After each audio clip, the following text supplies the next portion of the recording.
चलिए आज हम लोग गांधी युग के सेकंड पार्ट को जानते हैं, जिसमें चौड़ा चौड़ी कांड हुआ था। यानी चौड़ा चौड़ी कांड जो है 5 फरवरी 1922 ईस्वी को गोरखपुर जिला में किसानों के एक जुलूस पर पुलिस द्वारा पुलिस वाले द्वारा गोली चलाने पर भीड़ में थाने को जला दिया गया था। भीड़ ने थाने को जला दिया था और उसमें क्या हुआ था कि 22 पुलिस कर्मचारी मारे गए थे। और इस घटना के बाद गांधी जी ने इस असहयोग आंदोलन को हिंसात्मक होते हुए देख इसको समाप्त करने का निर्णय लिया कि इसको हम समाप्त कर देंगे। परंतु इस असहयोग आंदोलन को समाप्त करने के फैसले की आलोचना बहुत भारतीय नेताओं ने की थी। जैसे सुभाष चंद्र बोस द्वारा इस फैसले को राष्ट्रीय संकट कहा गया था। इसके साथ कई नेताओं जैसे चित्तरंजन दास, लाला लाजपत राय, मोतीलाल नेहरू आदि ने इस असहयोग आंदोलन को समाप्त करने की फैसला की आलोचना की थी कि इसको समाप्त कर दिया जाए। परंतु गांधी जी ने भी अपने इस फैसले पर डटे रहे और बाद में सबने इस फैसले को स्वीकार कर लिया था। बाद में क्या हुआ कि जितने भी लोग थे सब लोग इस फैसले को क्या हो गए कि स्वीकार कर लिए थे। ये था चौड़ा चौड़ी हत्याकांड। उसके बाद स्वराज पार्टी की स्थापना 1923 ईस्वी में चित्तरंजन दास एवं मोतीलाल नेहरू ने की थी।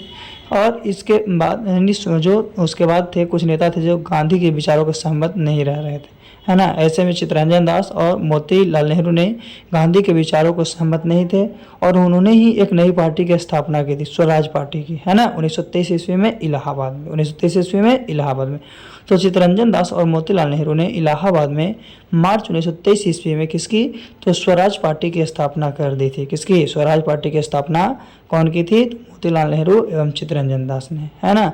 जो कि कितना 1923 में, कहाँ में, इलाहाबाद में, कितना, मार्च 1923 ईस्वी में। चलिए स्वराज पार्टी के बाद हम लोग साइमन कमीशन 1928 की बात करते हैं। तो साइमन कमीशन 3 फरवरी 1928 को विलायत से मुंबई पहुंचा। कहाँ, विलायत से मुंबई पहुंचा। यहाँ इसका स्वागत देश व्यापारी हड़ताल से हुआ और जब कमीशन दिल्ली पहुंचा तो वहाँ काले झंडों ने साइमन कमीशन वापस जाओ के नारे के साथ क्या कर दिया, इसका विरोध किया गया। साइमन जब लाहौर पहुंचा तो लाला लाजपत राय ने इसके नेतृत्व में इसके खिलाफ प्रदर्शन किया, पर पुलिस ने लाठीचार्ज के कारण कुछ दिनों के बाद लाला की मृत्यु हो गई थी। और क्या किया, लाला लाजपत राय पर पुलिस ने क्या कर दी, लाठीचार्ज कर दी, जिसके कारण लाला लाजपत राय की मृत्यु हो गई, है ना। तो इस साइमन कमीशन का था, किसका था, साइमन कमीशन का। चलिए साइमन कमीशन के बाद आगे बात करते हैं हम लोग। तो सविनय अवज्ञा आंदोलन, यह आंदोलन गांधी जी का असहयोग आंदोलन के बाद भारत में दूसरा बड़ा आंदोलन साबित हुआ। यानी कि भारत में गांधी जी, चंपारण आंदोलन पहला था और सबसे दूसरा जो हो गया असहयोग आंदोलन हो गया, है ना। यह आंदोलन 1930 से लेकर 1934 तक चला था। परंतु कुछ कारणों की वजह से इस आंदोलन के समय काल के बीच एक ऐसा समय था जिसमें यह आंदोलन नहीं चला था। इसका तात्पर्य यह है कि 1930 ईस्वी से लेकर 1934 ईस्वी तक यह आंदोलन 2 चरण में हो गया। पहला चरण 1930 से 1931 तक और दूसरा चरण 1932 से 1934 तक चला। तो सविनय अवज्ञा आंदोलन महात्मा गांधी के द्वारा शुरू किया गया था और सविनय अवज्ञा आंदोलन था भारतीय लोगों की मांगों को स्वीकार करने के लिए ब्रिटिश सरकार पर दबाव बनाने हेतु, यानी ब्रिटिश जो सरकार था उस पर क्या किया कि दबाव बनाने हेतु असहयोग आंदोलन का एक रूप था। तो मुझे असहयोग आंदोलन कब से कब तक चला, तो इसमें पहला चरण 1930 से 31 तक और दूसरा चरण 32 से 34 तक। यानी कि सविनय अवज्ञा आंदोलन की जो कार्य था वो आपका, यानी कि जब कब हुआ था तो 1930 से 1934 के बीच क्या हुई थी, सविनय अवज्ञा आंदोलन हुई थी। चलिए इसके बाद हम लोग आगे जानते हैं। फिर है दांडी मात्रा 12 मार्च 1930 से 6 अप्रैल 1930 तक। तो 1930 ईस्वी में गांधी जी ने उस समय भारत के में वाइसरॉय लॉर्ड इरविन के समक्ष 11 सूत्री मांगे रखे थे और इन 11 सूत्री मांगों में भारतीयों को कैद से छोड़ने, सेना का खर्च कम करने की आदि की मांग की थी। तो लॉर्ड इरविन के द्वारा गांधी जी की इन 11 सूत्री मांगों पर कोई कदम नहीं उठाए गए थे, जिसके परिणाम स्वरूप उन्होंने इसके आंदोलन में विरोध में आंदोलन करने लगे और वही दांडी मार्च करने की घोषणा कर दी।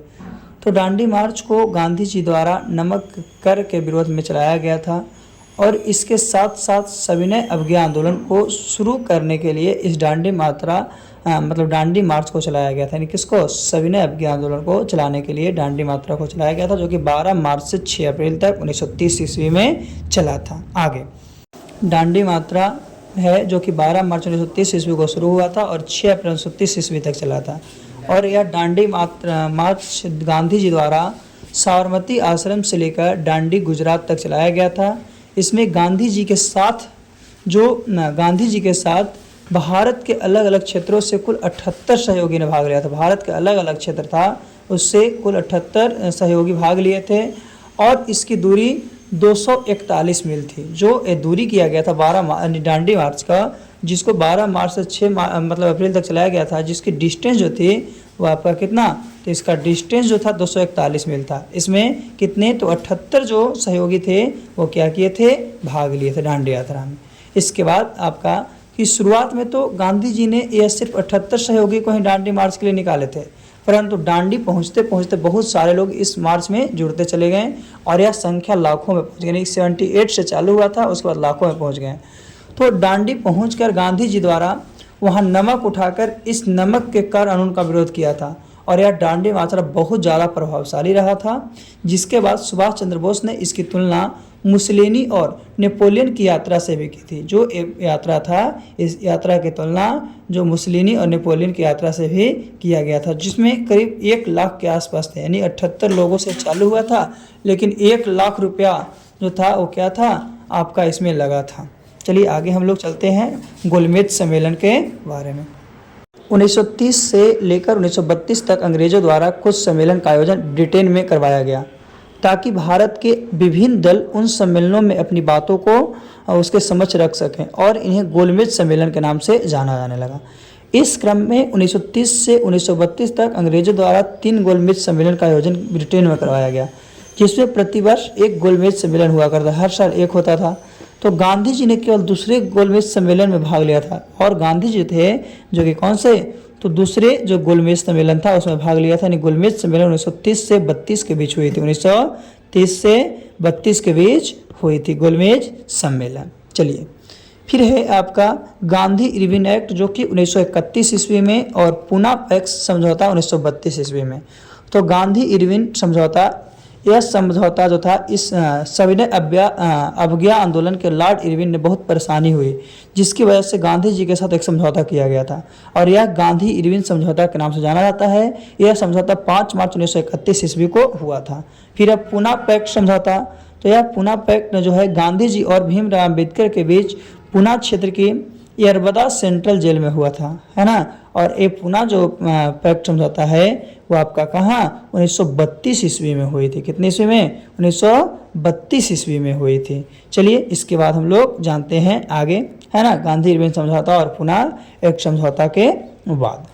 तो आगे है आपका भारत छोड़ो आंदोलन 1942 ईस्वी में। तो 1939 ईस्वी में द्वितीय विश्व युद्ध की शुरुआत हो गई थी और 45 से चली थी। तो एक शुरुआत हुई थी 1939 में और अंग्रेज़ों की ओर से पूरी कोशिश की जा रही थी कि भारतीयों को पहले की तरह इस बार भी अंग्रेजी सेना में ज़्यादा से ज़्यादा भर्ती किया जाए। और अंग्रेज लोग की पूरा कोशिश था कि जितना पहली बार भारत के लोग शामिल हुआ था इसमें अंग्रेजी सेना में, उतना ज़्यादा किया जाए और दूसरे विश्व युद्ध की लड़ाई के लिए भेजा जाए। लेकिन ऐसा हुआ नहीं। बहुत सारे प्रतिनिधि मंडल ने भी भारत से आए थे जो भारतीयों को अंग्रेजों के विश्व युद्ध में मदद करने का प्रोत्साहन दे रहे थे, परंतु जैसा धोखा अंग्रेजों ने प्रथम विश्व युद्ध के बाद भारतीयों के साथ किया था वैसा धोखा इस बार भी कर सकते थे। और इस बात भारतीय की इस बात को समझ आ चुकी थी कि ये लोग किसी का नहीं है, कोई मदद नहीं करेगा, इसलिए इन लोग भी क्या किया कि उन लोग का मदद करना छोड़ दिया, है ना। चलिए और इसमें हम लोग थोड़ा सा जानते हैं। तो इस आंदोलन को अगस्त क्रांति के नाम से भी संबोधित किया जाता है। जो भारत छोड़ो आंदोलन है उसको अगस्त क्रांति। इसके बाद अंग्रेज द्वारा ऑपरेशन जीरो ओवर चलाया गया, जिसके तहत गांधी जी सहित लगभग सारे बड़े नेताओं को गिरफ्तार कर लिया गया। गांधी जी को अंग्रेजों द्वारा गिरफ्तार करके आगा खां पैलेस में कैद करा दिया गया था और अंग्रेजों की ओर से पूरी कोशिश इस आंदोलन को दबाने की हो रही थी, परंतु इस आंदोलन की दूसरी पंक्ति के नेताओं ने अलग अलग क्षेत्रों से यह आंदोलन जारी रखा। इसके साथ ही साथ लोगों ने भी इस आंदोलन में खूब सहयोग किया और यह आंदोलन भारत की अंतिम सबसे बड़ी स्वतंत्रता की लड़ाई से बना। और ये जो आंदोलन बना, क्या हुआ कि सबसे बड़ा स्वतंत्रता संग्राम के आंदोलन से ये आंदोलन को बनाया गया, है ना। तो ये था आपका भारत छोड़ो आंदोलन। चलिए इसके आगे हम लोग चलते हैं। इसके बाद है मार्च 1947। तो 22 मार्च 1947 को ब्रिटिश भारत का 34वां एवं अंतिम governor general Lord Mountbatten Bharat आया और लगभग 2 महीने की वार्ता के बाद लॉर्ड माउंटबेटन इस निष्कर्ष पर पहुंचा कि भारत का विभाजन अनिवार्य है। तो लॉर्ड माउंटबेटन की योजना के अनुसार भारत और पाकिस्तान दो अलग देश बना दिया गया। यानी कि जो भारत और पाकिस्तान को दो अलग देश बनाने वाले व्यक्ति हैं उनका क्या नाम था, तो लॉर्ड माउंटबेटन था। इसी की योजना के तहत भारत और पाकिस्तान जो थे दो अलग अलग देशों में क्या हो गए, विभक्त हो गए। एक कब की बात है, तो 1947 की। तो अंततः 30 जनवरी 1948 ईस्वी को क्या किया, बिरला हाउस में शाम की प्रार्थना जब कर रहे थे गांधी जी, तो उस समय उसी का अंगरक्षक जो था, क्या नाम था, नाथूराम गोड्से ने गोली मारकर उसकी क्या कर दी, हत्या कर दी।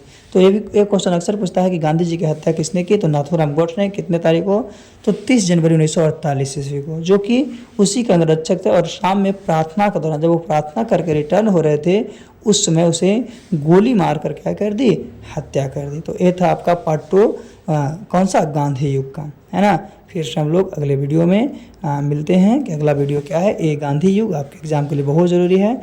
तो आप लोग जो भी अभी तक इस चैनल को सब्सक्राइब नहीं है, सब्सक्राइब कर दीजिए और बेल आइकन को दबाइए। Thank you. आज के लिए